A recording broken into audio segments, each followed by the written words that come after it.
प्रधानम, एक तो बिहार में ये जो पूरी सियासत चल रही है वो उसको हम लोग कैसे देखें, क्यों चल रही है, क्या चल रही है? आरजेडी का ऑफर आता है, जेडीयू क्लियर नहीं कर रही है, नीतीश कुमार गोल गोल जवाब दे रहे हैं। एक तो हम उस पर आपसे समझेंगे। दूसरा, जो भी एक सुनील सर ने कहा कि आलोचना के लिए अगर आस पास शासन लगा करके चुनाव कराती है भाजपा तो आलोचना के लिए नए दरवाजे खोलेगी। क्या भारतीय जनता पार्टी को अब आलोचनाओं से फर्क पड़ता हुआ रह गया है क्या? उनको उनके ऊपर कोई असर होता हुआ दिखता है क्या?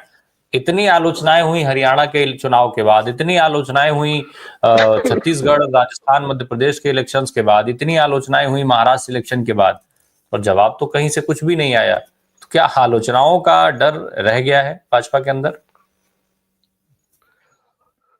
फिर आपने अब सवाल में ही लगभग जवाब दे दिया है रामप्रकाश जी।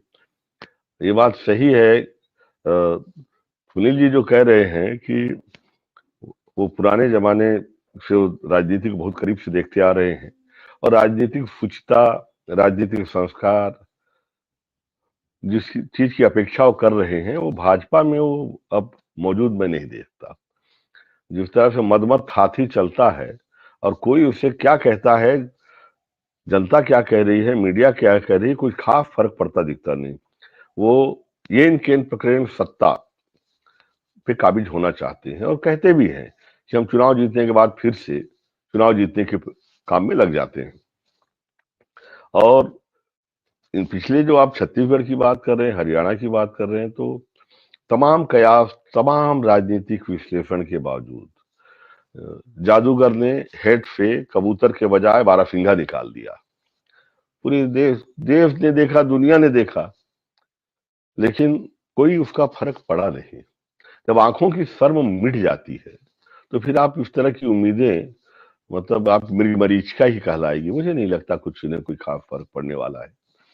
अब रहा सवाल नीतीश जी का, तो निश्चित रूप से सुनील जी बिल्कुल सही कह रहे हैं कि अपने आप को वो हर हाल में प्रासंगिक बनाए रखेंगे और वो उनके जीवन के मेरा मानना है अंतिम पारियों में से एक है। अब एक तरफ आपको महागठबंधन का धर्म भी निभाना था, दूसरी तरफ आपको राज्य में भी प्रासंगिक बने रहना है, राज्य की राजनीति में भी। तो ये स्थिति अब कठिन होते जा रहे हैं उनके लिए। जैसे कहावत है ना कि हाथ में मेहंदी भी लगा लो और कुएं से रस्सी से पानी भी भर लो। ये दोनों काम तो एक साथ नहीं हो सकता। अब कि कैसे साथ पाएंगे, बात की चीज है। रहा सवाल पीके का, तो पीके राजनीति में आए ही तिजारत के लिए थे। तिजारत के लिए ही आए थे, वो पैसे के लिए ही राजनीति में आए थे और उन्होंने अच्छे पैसे भी कमाए, अलग अलग पार्टियों को कंफर्टेबली बेची अपनी, और उसका कमोबेश राजनीतिक पार्टियों को कितना फायदा हुआ नहीं हुआ वो जाने। लेकिन हाँ, उससे एक नया व्यवसाय शुरू करने के वो पुरोधा बने, जिस तरह कंफर्टेबल में। लेकिन जब उन्होंने देखा कि हम बढ़िया खीर बना के देते हैं और उस राजनीतिक पार्टियां उस खीर का आनंद उठाती हैं, तो उन्होंने अपनी ही कड़ाही चढ़ा ली, अपनी ही बटलोई चढ़ा ली बिहार में कि भाई अब हम किंग मेकर के बजाय खुद किंग क्यों न बने। लेकिन ये लड़ाई मतलब उतनी आसान नहीं है। और सुनील जी का विश्लेषण बिल्कुल सच है कि वो जिस तरह से अरविंद केजरीवाल कुछ भी करते हैं, लेकिन अंततः हम देखते हैं कि फायदा बीजेपी को ही होता है। उसी तरह से आप देखिएगा पीके जो जो भी करेंगे, अंततोगत्वा उसका फायदा आपको बीजेपी को मिलता दिखेगा।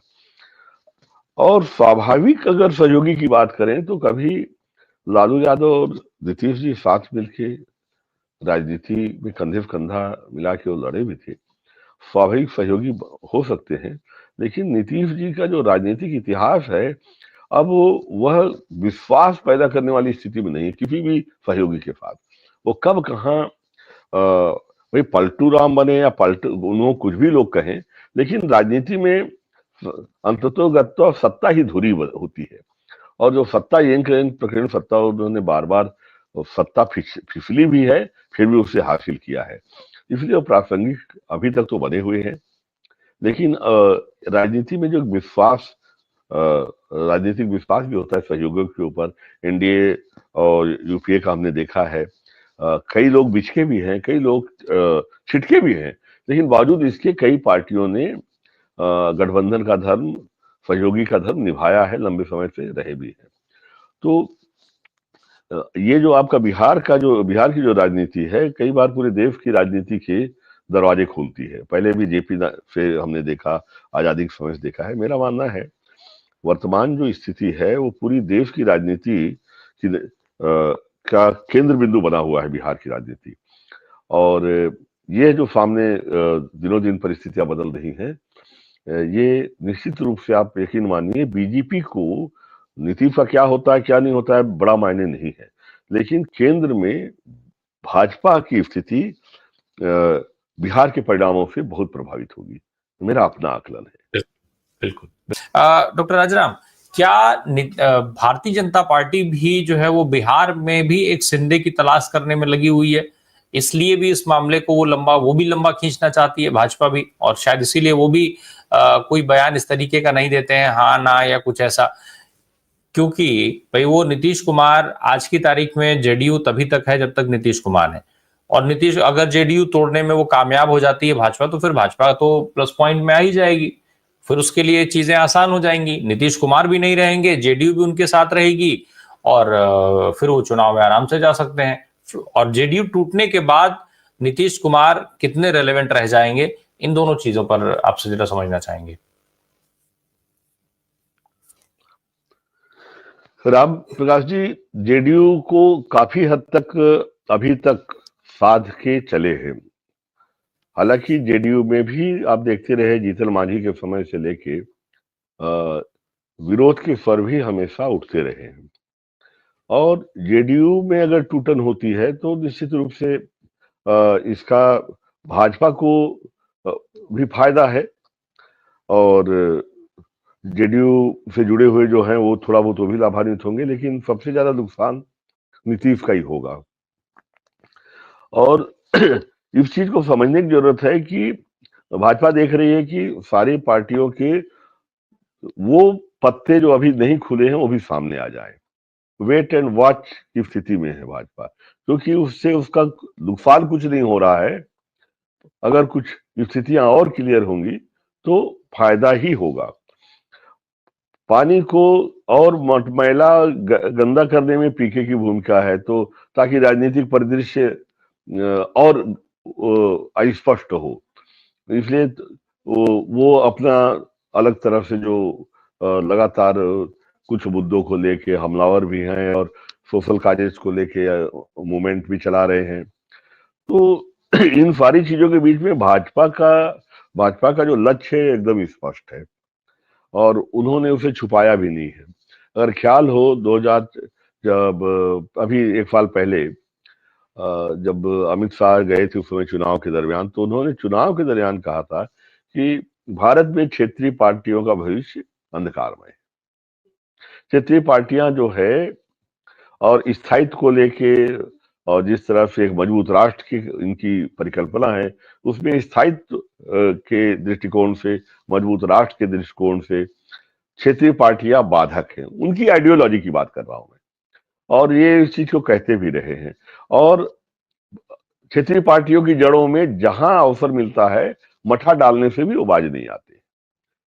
और क्षेत्रीय पार्टियां अब दक्षिण में उनकी उतनी दाल नहीं गलती भाजपा की।